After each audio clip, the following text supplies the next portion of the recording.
Sejumlah kendaraan terjebak macet di ujung pertigaan Jalan APP Tarani dan Jalan Sultan Alauddin, Makassar, Selasa, tanggal 30 November tahun 2021.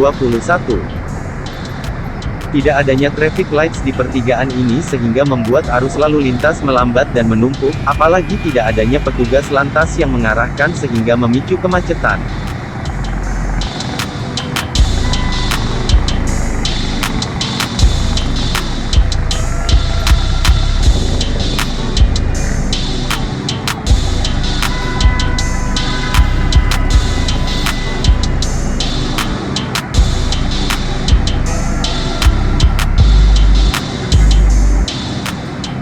Salah satu pemicu kemacetan ini disebabkan adanya Pak Ogah yang mengatur kendaraan yang hendak memutar arah di Utun.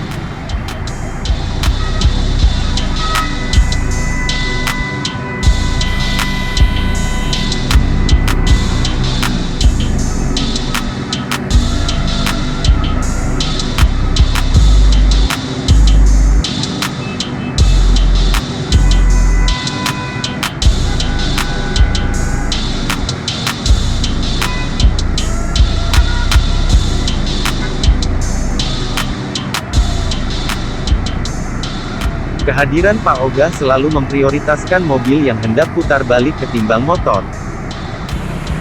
Dampak dari tidakkan Pak Ogah ini mengakibatkan kemacetan panjang. Status Pak Ogah hingga saat ini masih menjadi perbincangan di kalangan pemerintah Kota Makassar. Pasalnya, Pak Ogah memenuhi hampir semua titik kemacetan di Kota Makassar.